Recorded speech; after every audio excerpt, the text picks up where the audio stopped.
By now you have assuredly seen the title of this video, so why watch me talk about a fly fishing book you probably don't need?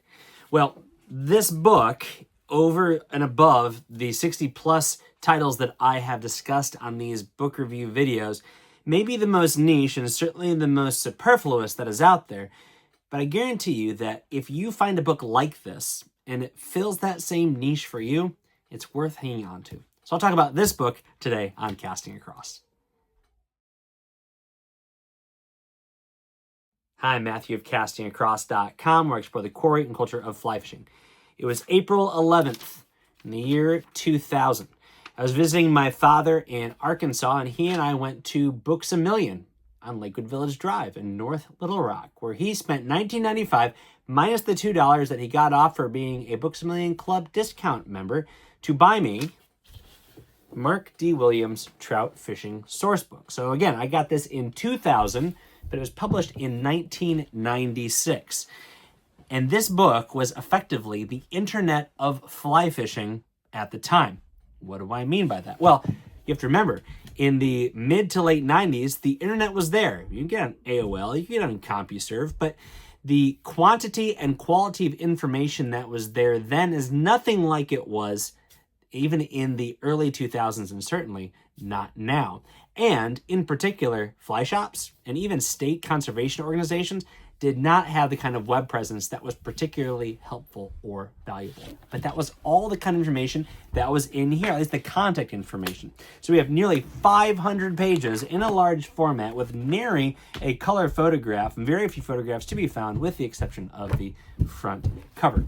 But what does this book do? Well, effectively, it is state by state a quick rundown of the fly fishing opportunities that are there. So, for example, the state of Maryland, we have 2 pages. Now, I have entire books upstairs on fly fishing in Maryland, but this just gives you a quick rundown of the angling opportunities that are there. But then it moves into fly shops, bait shops even, because not everyone is, this is the trout fishing sourcebook, not the fly fishing sourcebook. And then state offices, lodging, things like that. It goes through state by state. That's the first 3/4 of the book. Then you get to the back end of the book, and it is simply listings of fly fishing tackle manufacturers, rod builders, fly wholesalers, artists, booksellers, fly fishing clothing brands, different fly shops that may have multiple locations, fly tying, it just goes on and on, gear, state offices, even listings of national parks, because once again, you couldn't just www.nps.gov at that point in time, and if you could, it maybe wasn't as robust and didn't give you the information certainly as quickly. Places you can get maps, as well as fly fishing shows, schools, museums, all of that is in here. Now, today, that's the question. Why have this today? With shelf space and storage space being really at a premium, why keep something like this? Well, it's not for everybody. You probably don't need it. However, for somebody who, first of all, wants to be a little bit nostalgic, it is interesting for me to go and read the entries on Pennsylvania and Maryland, Virginia, the places I was cutting my teeth in fly fishing, the places I was fly fishing in the late 90s and in 2000, and see what has changed and what hasn't changed. I mentioned this before. A lot of places, the fly fishing is better today. The access is better today. I know that globally that's not always the case, but you are seeing a lot of progress. At the same time, you're seeing fly shops that close, people that get into the industry and get out of the industry, people that were stalwarts in the industry, even only at a local level, that pass away. So it's nice to kind of have a little bit of a touchstone for something that may be bouncing around there in the recesses of your memory. So that's one of the reasons why I like hanging on to a book like this.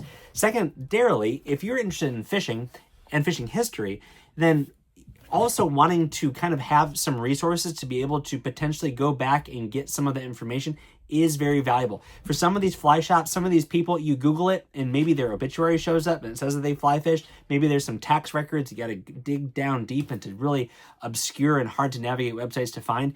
Here you at least have a baseline of information. So for me, for Casting Across, where I've done some articles on historical related topics, this has been a helpful resource for me. I've actually used this book to trace down and track down information that wasn't at my fingertips, even with everything that is online. So again, probably don't need this fly fishing book, but there's a chance there's a book that is like this. I have a stack of outdated fly fishing guides to various states, and I keep them around for that same purpose. But again, if it's purely for nostalgia, or if it's for information and in a historical context, then it may be worth hanging on to. So if you see this at a used bookstore and it's under $10 and you have the space, knock yourself out. But there's probably a lot of other books like this. And again, at the time, an invaluable resource. So bare minimum, there's that sort of historical value to it. Well, if you want more information on obscure, superfluous things, or things that may be a little bit more relevant, then go to castingacross.com, where there's 3 posts a week on the people, place, and things that go into the pursuit of fish.